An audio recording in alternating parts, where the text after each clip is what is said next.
Romanos 5, 1 e 2. Justificado, versículo 1. Justificados, pois, mediante a fé, nós temos o quê? Temos paz com Deus por meio do nosso Senhor Jesus Cristo. Versículo 2. Por intermédio de quem obtivemos igualmente acesso pela fé a esta graça na qual estamos firmes e gloriamo-nos na esperança da glória de Deus. Vamos orar? Meu Deus, obrigado porque o Senhor é bom. Nós te agradecemos, Deus, pela salvação, pelo sustento. Obrigado, Deus, porque o Senhor nos justificou, nos salvou e deu seu Filho, Deus, para morrer na cruz pelos nossos pecados, de modo que os nossos pecados foram imputados em Cristo, depositados nele, e as obras de justiça de Cristo, as obras perfeitas de Cristo foram aplicadas às nossas vidas, Deus. E agora o Senhor não nos considera mais culpados, mas nos considera como justos, Deus. O Senhor considera cada um de nós salvos. Obrigado, Deus, porque o Senhor nos salvou, nos redimiu por meio do seu Filho, nos deu a redenção e a vida eterna. Obrigado, Deus, por esses irmãos que estão aqui. Obrigado pela reunião de hoje de manhã. Nós acertamos muitas coisas, Deus, e, Senhor, nós queremos trabalhar para a Tua honra e Tua glória. Nos ajuda, Deus. Temos muito o que fazer aqui na igreja, mas o Senhor é Senhor de todas as coisas, o Senhor é poderoso e nós confiamos plenamente no Senhor, Deus. Não na nossa mão, na nossa capacidade, mas no Senhor. Em nome de Jesus, nós oramos, amém. Meus irmãos, texto fácil ou difícil? O que vocês acham? Mais ou menos, né? O versículo 1 é fácil, o versículo 2 é mais difícil. Bom, está acontecendo um conflito no mundo. Vocês devem saber qual é. A essa altura do campeonato, todo mundo sabe que o bicho está pegando lá, né? Na parte leste, se eu não me engano, da Europa. Ali na área da Ucrânia, na Ucrânia, e a Rússia invadiu e eles estão tendo problemas lá, né? Acontece que essa talvez seja a maior guerra no continente europeu, talvez a primeira grande guerra do continente europeu depois da Segunda Guerra Mundial. Que um país grande invade outro país grande também, a Ucrânia é bem grande, e causa esse conflito mundial que a gente está vendo aí, que está cada vez mais escalando, né? Crescendo, e a gente está com medo de virar uma guerra mundial, né? Talvez vire, talvez não vire, a gente não sabe. O fato é que a Rússia é uma das potências bélicas do mundo.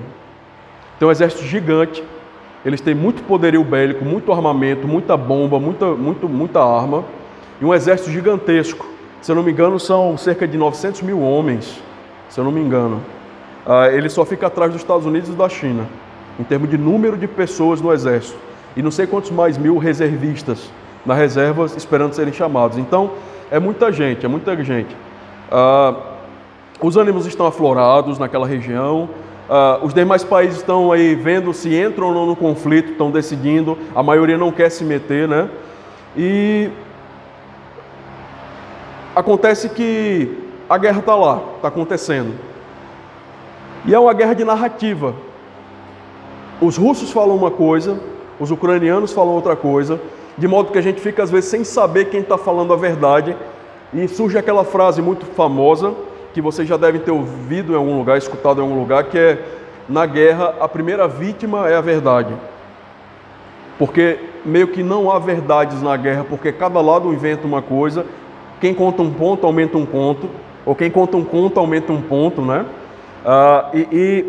E há essa guerra de narrativas.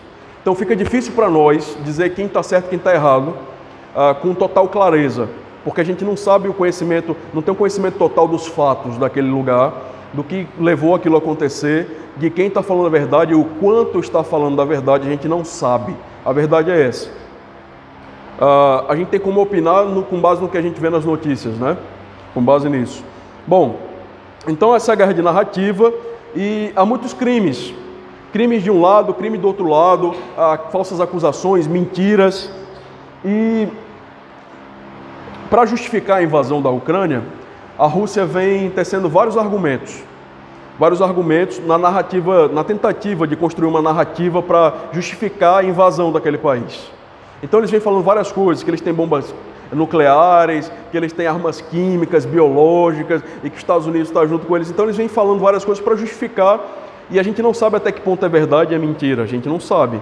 Pode ser que tenha alguma coisa lá, pode ser que não tenha nada, pode ser também, a gente não sabe, não tem como saber.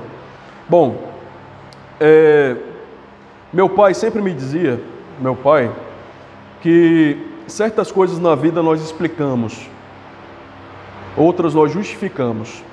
Então ele sempre fala assim, explicar uma coisa, justificar é outra. Você se explica da maneira que você quiser, mas justificar é outra coisa. Você pode falar o que você quiser para se explicar. A Rússia pode falar, no caso, o que ela quiser para se explicar. Mas alguém vai olhar para o que ela está fazendo e falar assim, agora é justo o que ela está fazendo. Ela justificou, ela tem razão naquilo, é mais difícil. É mais difícil. Então, a Rússia está aí se explicando de diversas formas, né? Esse contexto, irmãos, de guerra que eu contei agora, com o problema que a gente está vivendo agora, em fevereiro, em março agora desse ano, deve nos ajudar a entender o que Paulo vai falar agora no versículo 1 e 2, tá bom? Na sua carta, Paulo vai tratar dos motivos pelos quais a justificação pela fé era necessária. Do capítulo 1 ao 3, o que Paulo fala? Quem lembra? Capítulo 1 de Romanos ao capítulo 3. Paulo fala sobre a condenação de todos os homens. Todos estão debaixo do pecado, não há justo nenhum sequer, não há quem entenda, não há quem busque a Deus. Todos se extraviaram, a uma se fizeram inúteis, não há quem entenda, não há quem busque a Deus. Não há. Todos estão debaixo do pecado, não seja você judeu, seja você grego, natalense, moçoroense, cearense, você nasceu embaixo do pecado, essa é a condição da humanidade, todos nós somos pecadores. Então, Paulo deixa isso certo do capítulo 1 ao 3. Então, tenham isso como certo, Paulo fala da condenação, todos estão condenados. Do capítulo 3 ao 4, 25, ao capítulo 5, Paulo vai falar aí da justificação pela fé. E ele vai explicar um pouco da justificação e vai dar um exemplo de Abraão. Que o próprio Abraão, o pai da nação israelita, o pai de Israel, Abraão, herói da fé do Antigo Testamento, o grande Abraão, o próprio Abraão, ele não foi salvo por obras. Deus não o salvou pelas obras das suas mãos, do que Abraão fez.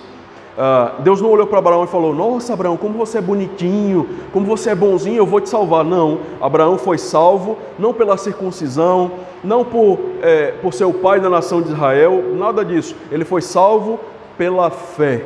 Paulo vai dizer isso no capítulo 3 e 4, mais no 4 aí Paulo vai falar de Abraão, que ele foi salvo pela fé. Então, não adianta o judeu falar que tem a circuncisão, que tem as alianças, e que Deus não mandaria o judeu para o inferno, ou não condenaria o judeu, porque ele é judeu, ele é o povo escolhido. Nada disso adianta para Paulo. O que importa no fim das contas é se você crê ou não em Cristo como Salvador. É pela fé, e fé em quem? Fé em Cristo. Então Paulo vai dizer isso. E a gente chega no capítulo 5. Onde Paulo vai mostrar para nós os benefícios da justificação pela fé. Uma vez que eu fui justificado, ou seja, que Deus, o que é a justificação? Deus me declarou justo. Note que Deus declara aquele que tem fé em Cristo como justo. Você pode ir para o céu agora. Você é um justo. Você não está mais na condição de inimigo de Deus, porque Cristo o salvou e você reconheceu isso. Você reconheceu que seus pecados foram pagos por Cristo na cruz. Então Deus, a palavrinha que a gente usa na teologia e na Bíblia, a Bíblia usa a palavra justificação. Ele considerou você justo. É como se você tivesse uma dívida gigante no banco e você chegou lá um belo dia, você tem 1.500.000 de dívida no banco. E aí você chegou lá certo dia e o dono do banco, né, o gerente, falou assim, olha, aquele 1.500.000 que você devia, somou tudo com juros e correção monetária e multiplicou por 10 e o preço do barril do petróleo subiu, então sua dívida agora é infinita. E você bota a mão na cabeça e faz, meu Deus, como eu vou pagar isso? E aí você vai um outro dia no banco para resolver outro problema e o gerente fala para você, olha, sua dívida foi quitada. Você fala, como assim foi quitada? Aí ele fala, alguém veio aqui e pagou no seu lugar. Pagou para você. de modo que você agora não deve mais nada. Você teve suas dívidas quitadas. Então, a palavra justificação tem essa ideia também. Cristo quitou as minhas dívidas com Deus. Ele quitou os meus pecados, Ele pagou os meus pecados na cruz, derramando seu sangue, e Deus olha para a minha vida agora, Ele vê o quão bonito eu sou? Não. Ele vê o que Cristo fez por mim. Ele vê o que Cristo fez por mim. Ele fala, olha, Alexandre crê com todo o coração dele no meu filho. No filho que eu enviei para morrer numa cruz por ele. E eu sei que Alexandre é crente. Então, por isso, eu olho para a vida do Alexandre e eu não vejo as obras que o Alexandre faz nessa vida, mas eu vejo que ele tem a fé depositada em Cristo, que ele confia de todo o coração em Jesus. É isso. Então é isso. Então Paulo vai falar agora os benefícios dessa justificação. O que importa eu ser justificado? O que eu ganho com a justificação pela fé? O que será que eu ganho? Vamos ler o versículo 1. Deixa eu só achar aqui, versículo 1. 5. Justificados, pois, mediante a fé, nós temos paz com Deus por meio do nosso Senhor Jesus Cristo. Capítulo 5, versículo 1. Justificado, pois, mediante a fé. Irmãos, eu quero começar com o meio do versículo. E eu queria falar para vocês que Paulo fala algumas palavrinhas lá no meio, eu queria ler de novo, eu queria ressaltar essas palavras com vocês. Ele fala assim, justificado, pois, mediante a fé, nós temos o que com Deus? Paz com Deus. Uma vez eu falei para vocês que essa paz de Romanos é diferente da paz de Filipenses. Lá em Filipenses, Paulo fala que nós temos paz de Deus. A paz de Deus que vai me dar calma e tranquilidade, encher o meu coração e minha mente em Cristo Jesus. A paz de Deus é a paz que me deixa calmo, é a paz que me mantém calmo, é a paz que mexe com os meus sentimentos, que ela vai trazer paz ao meu coração no momento de dificuldade. Essa é a paz de Deus.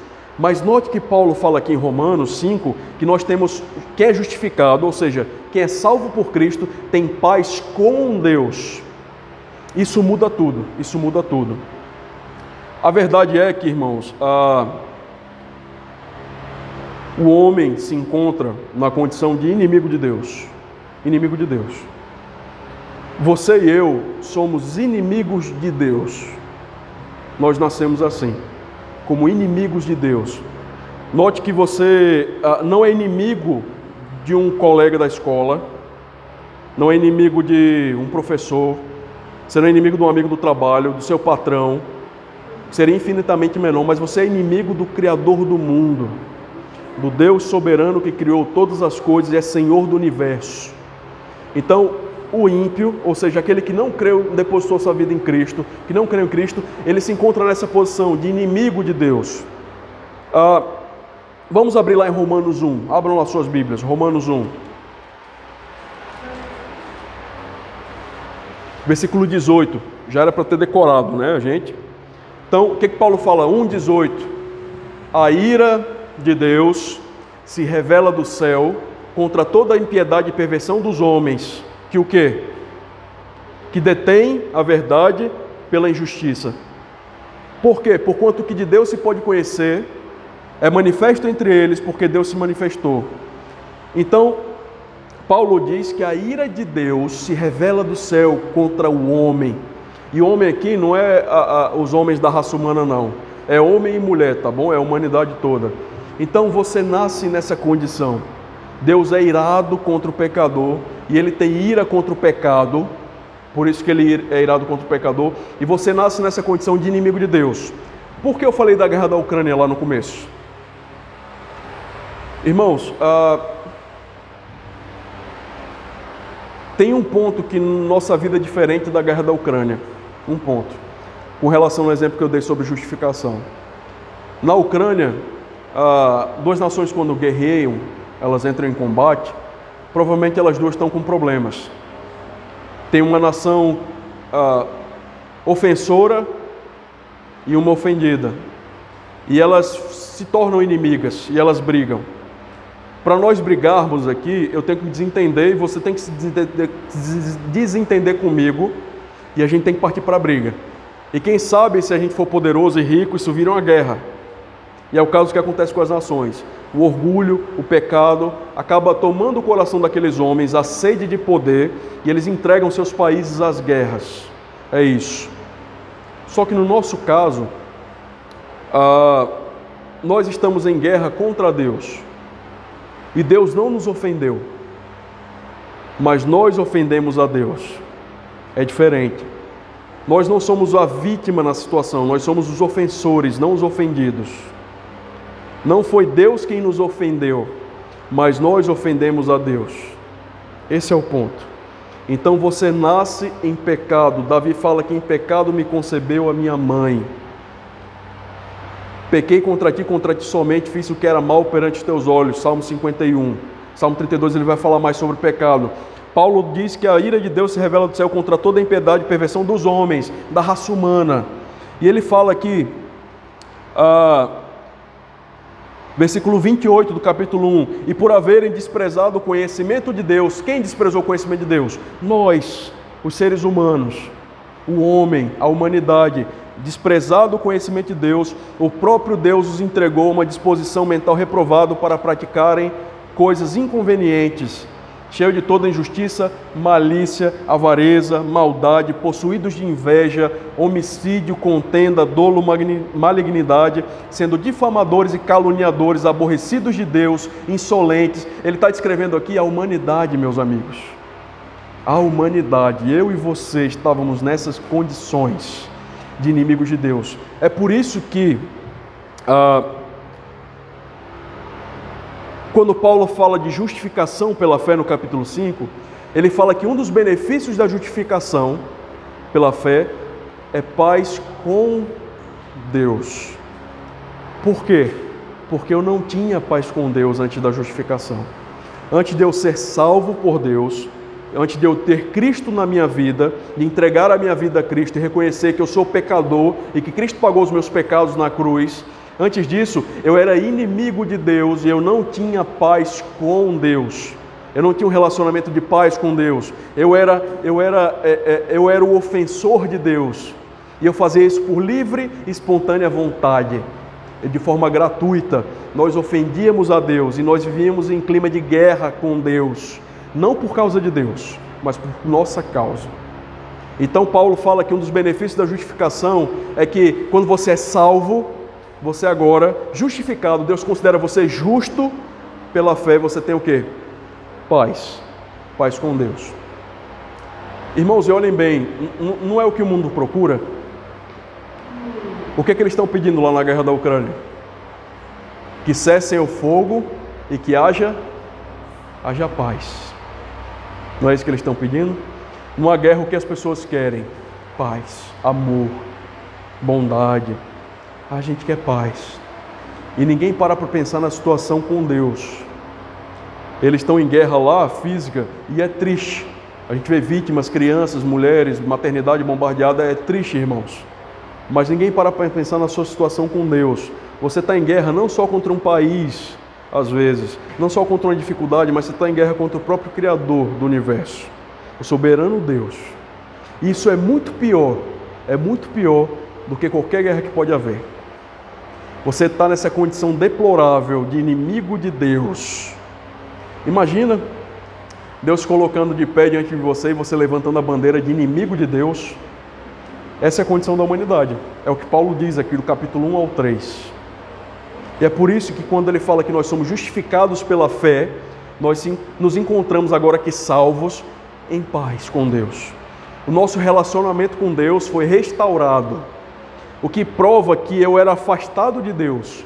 Eu era inimigo de Deus, eu não queria papo com Deus, eu rejeitava Deus pela minha vontade, com meu próprio coração, Paulo diz, né, coração obscurecido, duro, rebelde contra Deus. E eu não era um ser bonzinho, mas Cristo veio e pagou os meus pecados na cruz. E pela fé em Cristo, agora eu tenho paz com Deus. Meu relacionamento com Deus pode ser reavivado, pode ser religado, pode ser, digamos, redescoberto. Eu tive uma nova fase agora. Agora eu não sou mais um condenado, eu não sou mais um pecador somente que está condenado ao inferno, mas eu sou um pecador salvo, porque Cristo morreu por mim. E é isso que diz, irmãos. É isso que Paulo quer dizer quando você tem paz. E a sensação de paz é que, apesar de qualquer problema, essa paz com Deus, ela gera também a paz de Deus. Quem está em relacionamento de paz com Deus, se eu tenho um relacionamento amistoso com Deus, de intimidade, eu tenho também a paz de Deus. Eu deito e logo pego no sono, porque Deus está comigo. Vocês entendem agora o que o salmista quis dizer? Ele não está em guerra mais com Deus. Ele tem o Deus forte, o Deus Pai, o Deus amigo, o Deus que estende a mão, o Deus Salvador do seu lado. Ele confia nesse Deus e ele vive uma vida agora tranquila, porque ele sabe que o futuro dele está nas mãos de Deus. E ele já descansa. E ele descansa. E Paulo vai falar um pouco mais disso lá na frente. Então, a guerra é marcada pelo início do fim da paz. O que é a guerra? A guerra é o início do fim. De quê? Da paz. Quer dizer que dois povos estavam em paz e agora eles não estão mais em paz, eles estão em guerra. A paz é interrompida quando começa a guerra e as duas não podem conviver no mesmo local. Elas são antagônicas, elas são inimigas. Ou você tem paz ou você tem guerra. E meu amigo, se você está aqui hoje e você não creu ainda em Cristo como Salvador, saiba que você está em guerra. Mesmo vivendo uma vida boa, mesmo indo para casa depois tomando um banho quente, tomando um cafezinho e achando que tudo está bem, mas na verdade, no fundo, você está em guerra. Você está em guerra.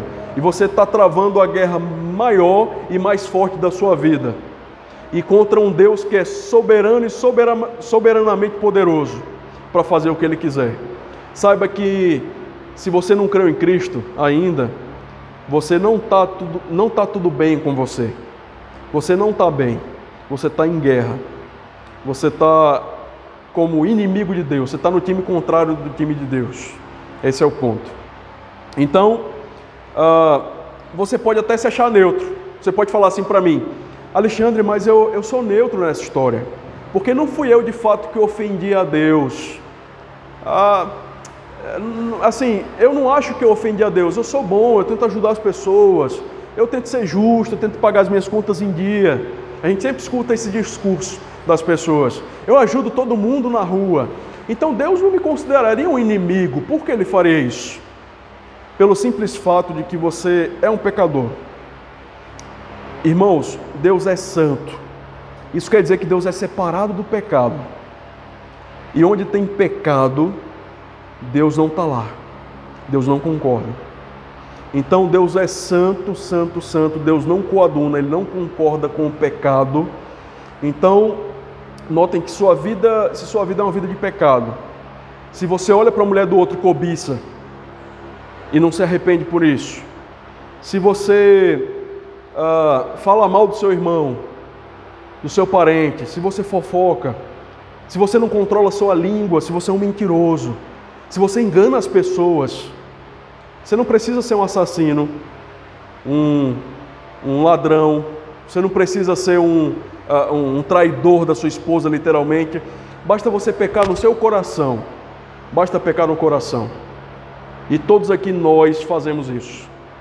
E quando você faz isso, você cai na vala que diz para mim e para você que nós somos pecadores, miseráveis. Miseráveis.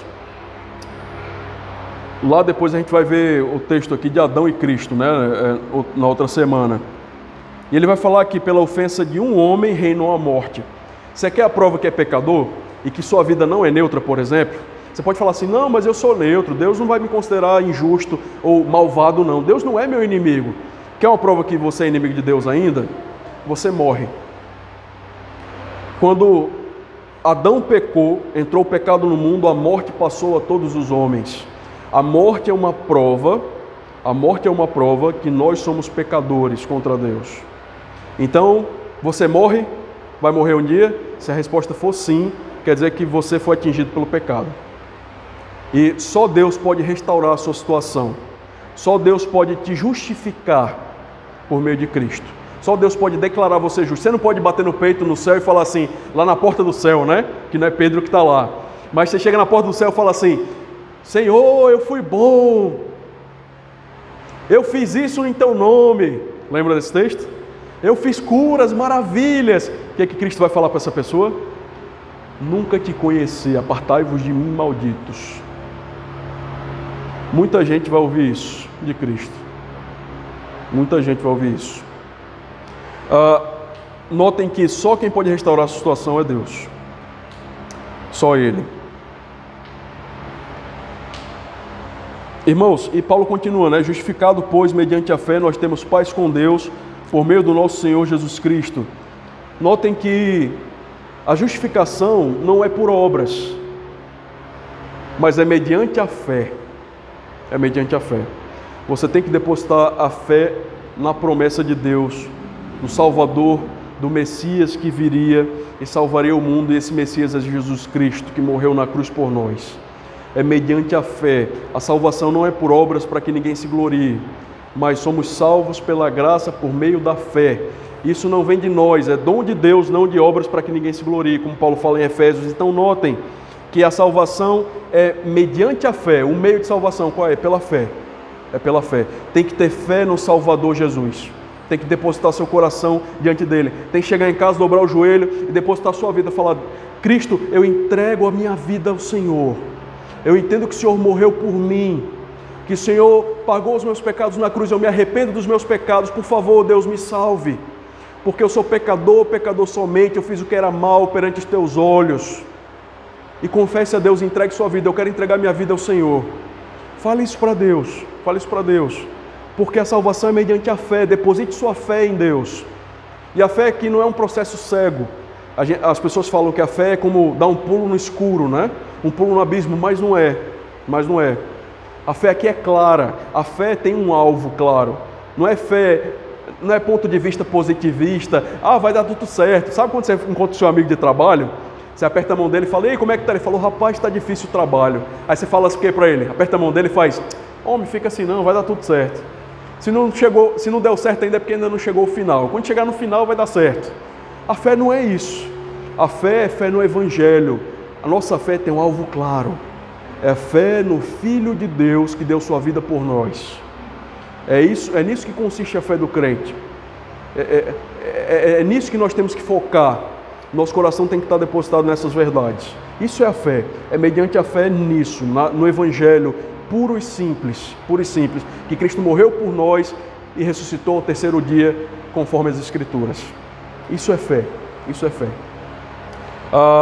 Então, a justificação, Deus nos declara justos por meio da fé. Nós temos paz com Deus, é o primeiro benefício. O que eu ganho com a justificação pela fé? Paz com Deus. Então eu não fico mais no relacionamento de inimigo com Deus, de guerra contra Deus, mas eu tenho paz. E isso é por meio de quem? Por meio do nosso Senhor Jesus Cristo. Paulo completa aqui. E o versículo 2. Por intermédio de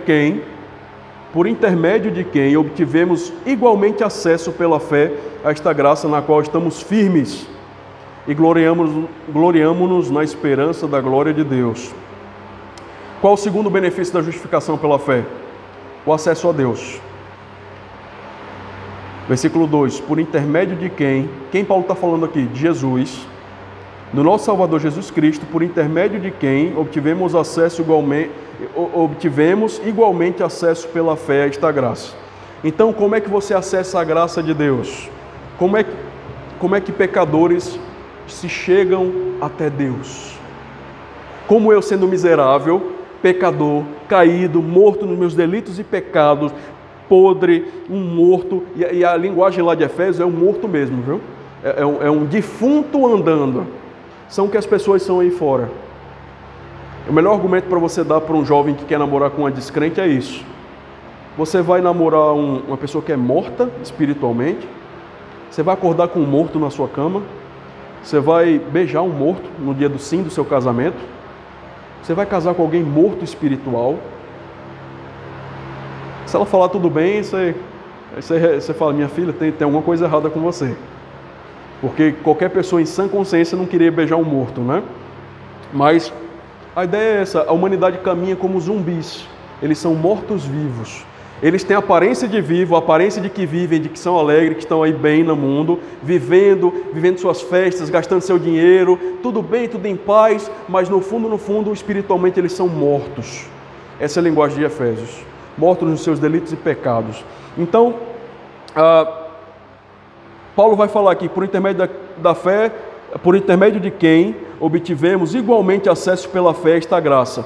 Então, por meio de Cristo, nós temos acesso a Deus. E como um morto vai ter acesso a Deus?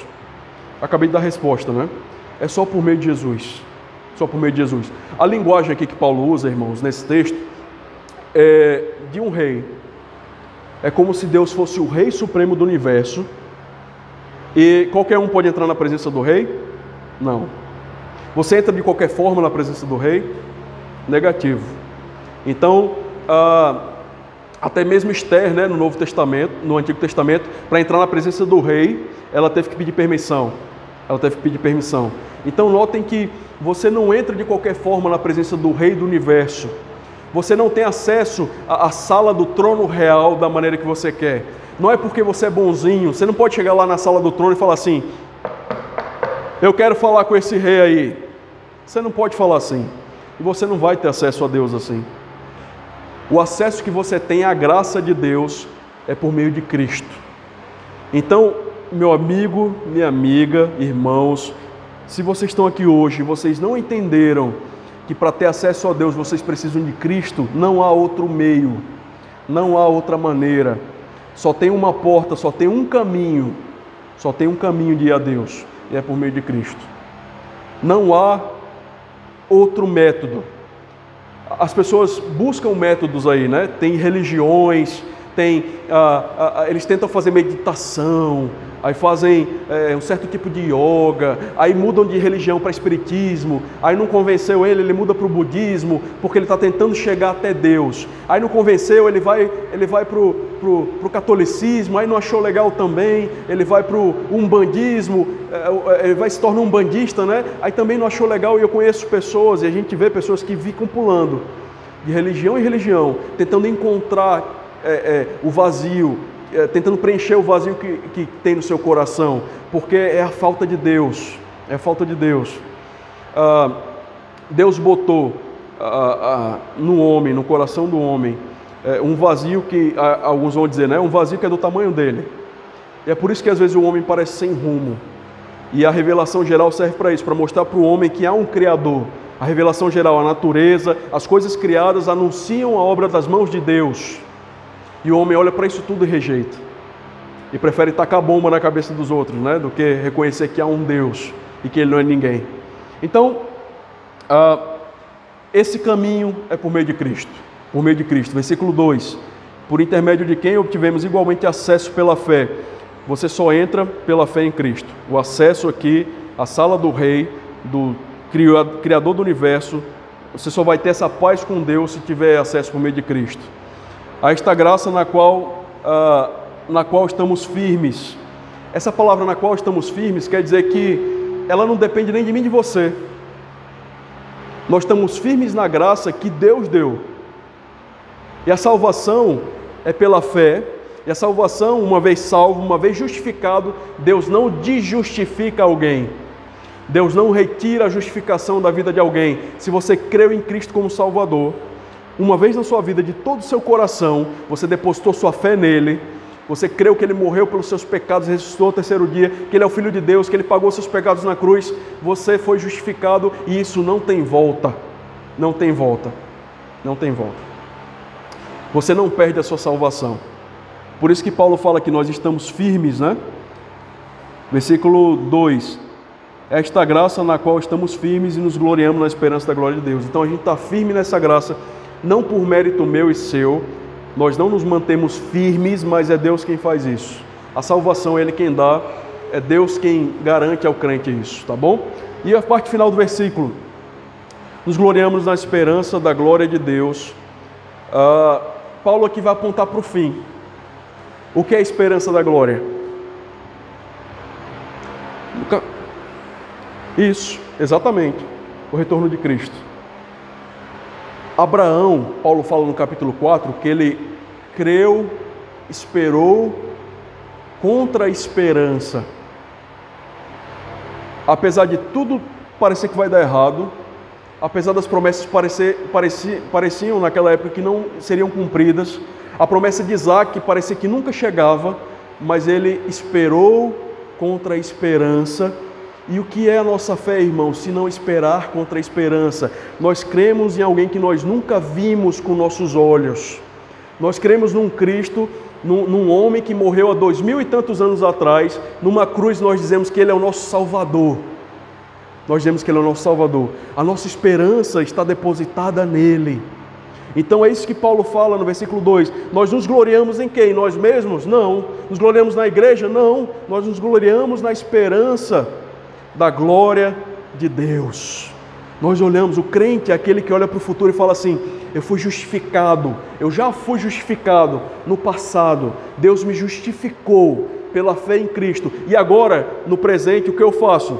Uma vez justificado, eu olho para o futuro, eu tenho a minha esperança no futuro, a esperança da glória que Cristo um dia voltará, reinará para todo sempre, pelos séculos dos séculos, e todo joelho se dobrará, toda língua confessará que Jesus é Cristo, é Senhor, para a glória de Deus Pai. Essa é a nossa esperança, irmãos.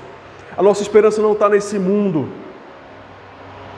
Por mais que as coisas vão más, por mais que haja conflito na parte da Europa lá, e que você tenha medo que isso chegue no Brasil, saiba que nossa esperança está no céu, está em Cristo. Está em Cristo. Então, quem nos separará do amor de Deus? Será morte, tribulação, perigo ou espada? Paulo diz, né? Porque eu estou bem certo que nem morte, nem nada poderá me separar do amor de Cristo, do amor de Deus que está em Cristo Jesus, nosso Senhor. Nada poderá separar você, uma vez justificado, justificado para sempre. É isso que Paulo quer dizer. Então mantenha a sua esperança, a sua expectativa no futuro. Está ruim agora? Pode ficar pior aqui nessa vida. Eu não tenho garantia para você que vai ficar tudo bem. Eu não sei se daqui a uma semana o mundo vai entrar na Terceira Guerra Mundial. Eu não sei. Eu não sei se daqui a uma semana a gasolina vai estar 15 conto, né? 15 reais na bomba. Eu estou até com medo. Talvez esteja, né, Yuri? Talvez esteja. Eu não sei se o pãozinho lá, o trigo que a gente importa da Rússia, o pãozinho, o saco de pão de 10 pães vai estar 20 reais. Eu não sei. Eu não sei se o nosso dinheiro vai dar. Eu não sei se essa igreja vai dar certo. Eu não sei. Mas por que a gente está aqui hoje? Por que você está aqui? Por que eu estou aqui trabalhando? Por que vocês estão aqui tentando, a gente está tentando recuperar a igreja? Porque nós temos uma esperança, irmãos. E não é nesse mundo. É a esperança na glória de Deus. Que Cristo vai voltar, vai reinar. Que Ele vai cumprir suas promessas. Que Ele nos salvou. Que Ele vai nos dar um corpo glorificado no futuro, sem pecado, sem dor. E nós vamos gozar o céu onde não há dor, não há choro, não há morte, não há ranger de dentes, não há doença, não tem Covid. Nós vamos reinar com Cristo pelos séculos dos séculos.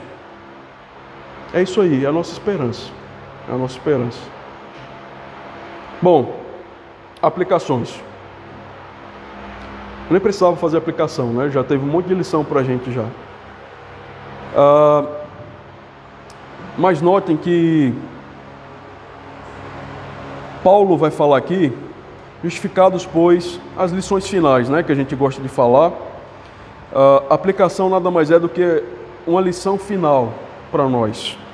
Então Paulo vai falar, irmãos, que justificados, pois, mediante a fé, nós temos paz com Deus por meio do nosso Senhor Jesus Cristo, por intermédio de quem obtivemos igualmente acesso pela fé a esta graça na qual estamos firmes e nos gloriamos, né, na esperança da glória de Deus. Porque eu tenho acesso a Deus e eu não sou mais inimigo de Deus, é que Deus me ouve. Então, você já se perguntou isso? Como é que eu posso entrar na presença de um Deus santo, sem ser fulminado, sem que Deus me mate, sem acontecer o que aconteceu lá com Nadab e Abiú? Como é que eu posso entrar, irmã Fabrício, na presença de Deus? Por causa de Cristo. Cristo me deu acesso a Deus. E é por isso que quando eu oro, eu falo em nome de Jesus. Amém. É por isso que quando nós cultuamos a Deus, Deus recebe o nosso louvor, a nossa adoração, o nosso culto, nosso pequeno culto aqui a Ele. Mas Ele recebe por causa de Cristo. Nós temos acesso a Deus, porque Cristo nos deu esse acesso. Cristo construiu a ponte até Deus, na qual nós podemos caminhar. Essa é a verdade. Então, por isso que Deus, você está lá na sua cama chorando com problema, é por isso que Deus ouve. É por isso que Deus ouve. É por isso que Deus recebe o nosso culto, o nosso louvor, a nossa adoração. É por isso que a gente tem que fazer o melhor que a gente conseguir. A gente tratou isso hoje de manhã, né? Porque nós temos acesso a Deus agora. Porque Cristo me deu esse privilégio de não ser mais um inimigo de Deus e estar na presença de Deus. É um privilégio. A outra aplicação que a gente tira daqui, para quem não é crente, cristão, é que se você não tem a Cristo ainda, se você ainda não foi justificado,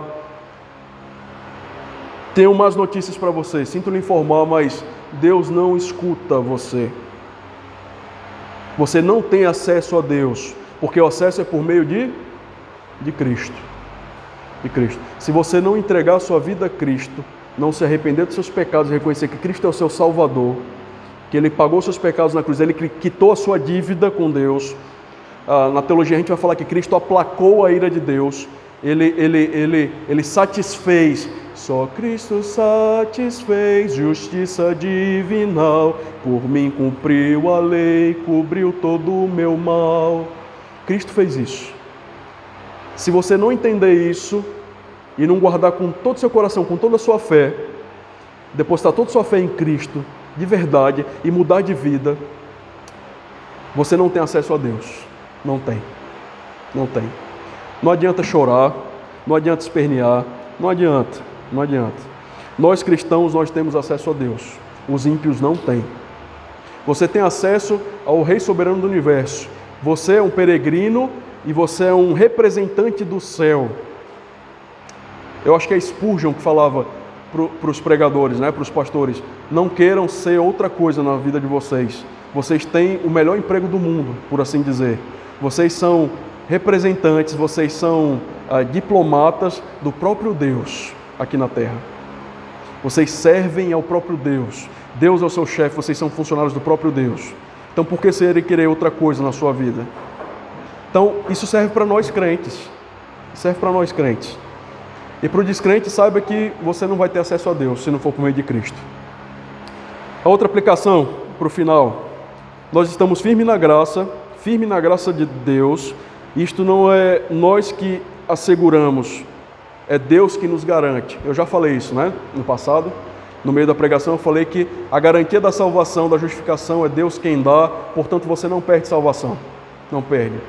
Ah, pastor, mas se eu pecar, se eu cometer um pecado terrível, você vai ser um crente cometendo um pecado terrível. Se você não se arrepender do seu pecado, não mudar de vida, aí sim a gente passa a duvidar que talvez você não seja salvo.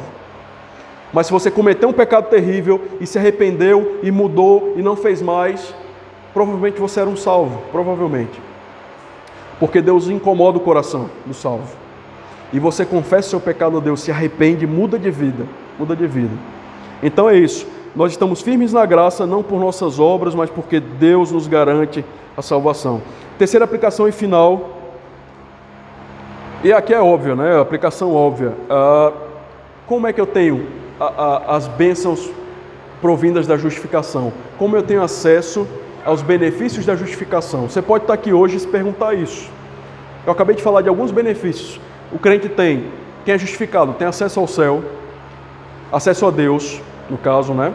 Acesso ao céu sim, quando nós morrermos, né? Nós vamos para o céu, mas nós temos acesso a Deus, nós temos a paz com Deus, nós temos também a paz de Deus, que é benefício da paz com Deus. Uma vez que eu não sou mais inimigo, eu tenho a paz no meu coração, então, diante dos problemas, eu sei que eu tenho uma expectativa futura também, uma esperança futura. Então, eu tenho esses benefícios na minha vida.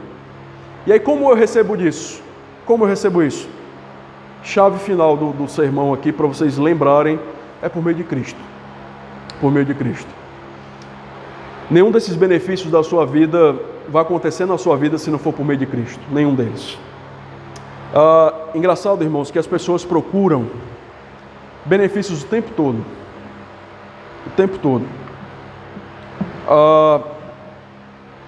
As pessoas lutam, né, por benefícios. Você quer um emprego melhor, você quer um emprego concursado, né, concurso público, você quer benefício, um bom plano de saúde. As pessoas procuram essas coisas. Mas o fato é que no fim das contas, no último dia, no dia do juízo, do julgamento, ou no dia que você morrer, e todos nós vamos morrer, não importa se você é novinho ou se você tem 9 meses, igual o Theo, você um dia vai morrer, vai morrer.